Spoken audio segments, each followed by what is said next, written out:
Hello students, I welcome you in this e-class on the topic metal ligand bonding in transition metal complexes.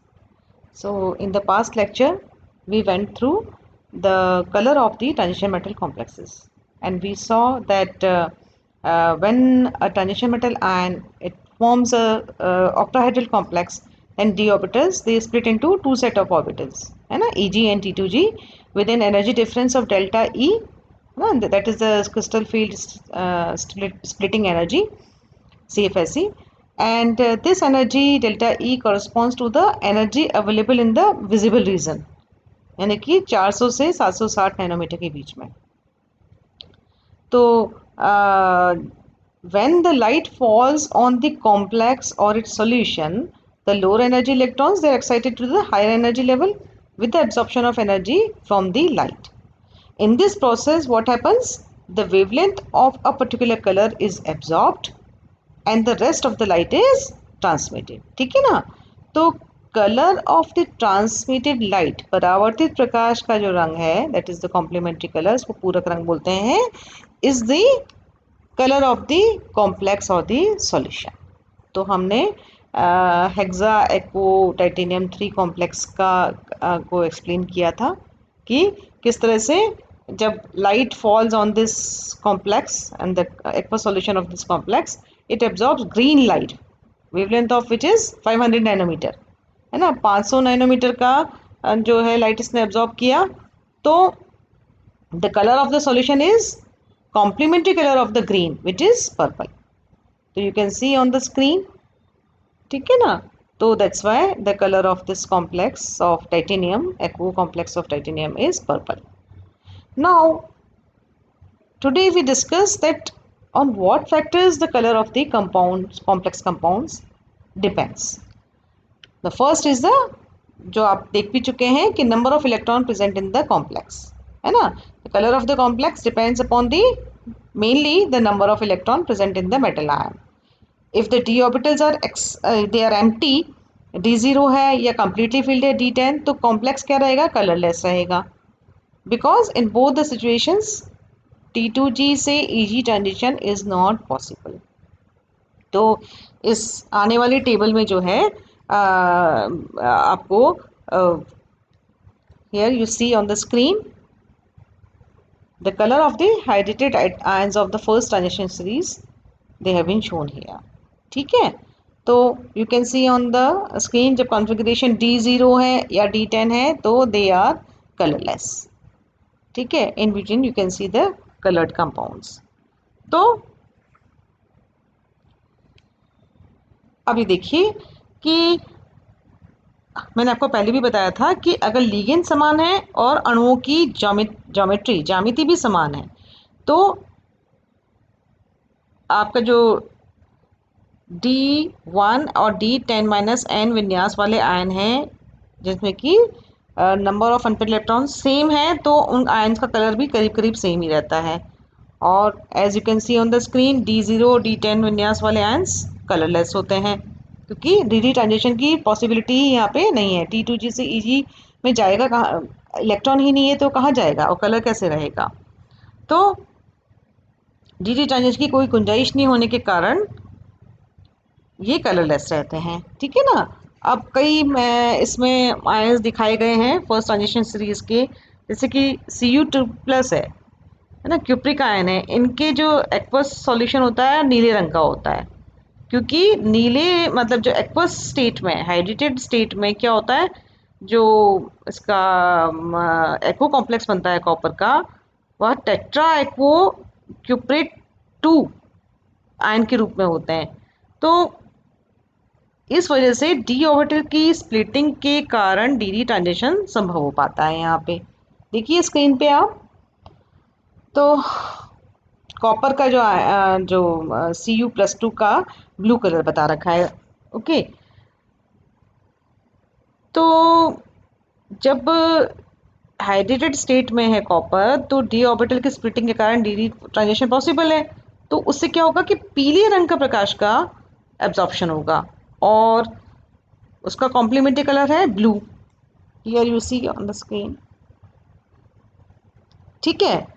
तो उस वजह से जो है कंपाउंड आपका ब्लू कलर का नजर आ जाता है। Now come here. अब अगर सिंपल कॉपर सल्फेट है ना, एनहाइड्रस कॉपर सल्फेट है, तो यहाँ पे क्योंकि डी ऑर्बिटल्स का स्प्लिटिंग नहीं हो रही है तो डी डी ट्रांजिशन की संभावना ही खत्म हो जाती है और इसका कोई कलर नहीं होता है। तो इसी के कारण जो है एनहाइड्रस कॉपर सल्फेट कलरलेस रहता है, ठीक है ना। तो और जबकि इसका जो एक्वस सॉल्यूशन है वो ब्लू कलर का होता है। So this is how you can explain the colour of various complex ions, ठीक है ना। अब जो D5 विन्यास वाले जैसे आपको दिखाया हुआ भी है स्क्रीन पे, उसमें जो मैंगनीज +2 और आयरन फेरिक आयन जो है ये भी बहुत हल्के कलर के होते हैं क्योंकि इसमें पांचों ऑर्बिटल्स जो है ना एक एक इलेक्ट्रॉन से भरे हुए होते हैं। पांचों डी ऑर्बिटल जो हैं वह एक एक इलेक्ट्रॉन से भरे हुए हैं। That's why they have faded colour. Okay, now what are the other factors? The color of the complexes that depend upon the nature of the ligand also, है ना। देखिए कि जो वेवलेंथ ऑफ एब्जॉर्ब लाइट है depends upon the energy difference between T2G and EG orbital, that we know. अब जैसे हम chromium के एक्वो कॉम्प्लेक्स का जिक्र करें तो which is a weak ligand है यहाँ पे, है ना। It is a complex of weak ligand water. It absorbs higher wavelength yellow radiation and consequently its complementary color is violet. But when water, which is a weak ligand, it is replaced by a strong ligand ammonia, suppose, then it absorbs blue color. Blue color wavelength का absorb करता है and the color of complementary color of this complex is yellow. Here you can see on the screen, ठीक है ना। तो जब पानी है आपका वीक लिगेंड तो येलो रेडिएशन का एब्जॉर्प्शन होता है और कलर जो है वॉयलेट देता है। लेकिन जब हम इसके पानी के लिगेंड वाटर मॉलिक्यूल को अमोनिया से जो कि स्ट्रॉन्गर लिगेंड है उससे रिप्लेस कर दें, then it will absorb the blue colour wavelength, ठीक है ना। तो ब्लू कलर वेवलेंथ का जो है कॉम्प्लीमेंट्री कलर है that is yellowish orange, orange and yellow. तो इसका जो है कलर जो है वह येलो रहेगा। तो this is how you can explain the color of various compounds. Now the third factor is charge on metal. अब CFSE जो है that is crystal field splitting energy, it increases with increase in the charge on the central metal ion, है ना। तो the wavelength of the absorbed light decreases. Now because of this the colors are different. So it should be noted here that the change in oxidation state of metal is accompanied with a change in the number of electron. So now we come to the fourth factor, that is transition series पे. When we descend down a transition series, the value of delta E increases. तो इसके कारण क्या होगा कि color of 3D, 4D and 5D complexes ion they are different despite of the same number of D electrons. ये हम आगे और डिस्कस करेंगे नेक्स्ट चैप्टर्स में। नाउ ये बहुत एक इम्पॉर्टेंट फैक्टर है चार्ज ट्रांसफ़र स्पेक्ट्रा, ठीक है ना। तो मेनली तो जो ट्रांजिशन मेटल कॉम्प्लेक्सेस हैं उनके कलर हम कहते हैं कि they depend upon the two factors d transition and the charge transfer spectra, ठीक है। तो हमने पढ़ा कि colours of although the colour of transition metal complexes they are mainly due to d transition, a number of compounds having no unpaired electrons they are also colored। मतलब unpaired electron की संख्या शून्य है फिर भी वो कलर्ड है। तो ये किसके कारण पॉसिबल है? चार्ज ट्रांसफर स्पेक्ट्रा के कारण, ठीक है ना।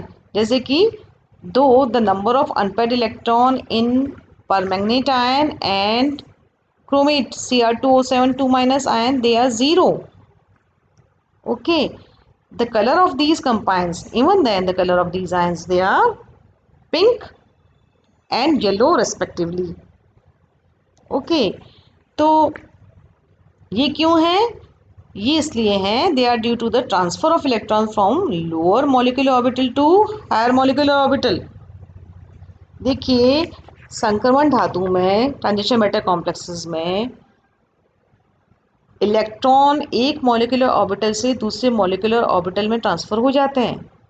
यानी कि मेटल आयन और लिगेंड मॉलिक्यूल्स में भी मॉलिक्यूलर ऑर्बिटल्स के बीच में इलेक्ट्रॉनों का ट्रांजिशन हो सकता है, ट्रांसफर हो सकता है।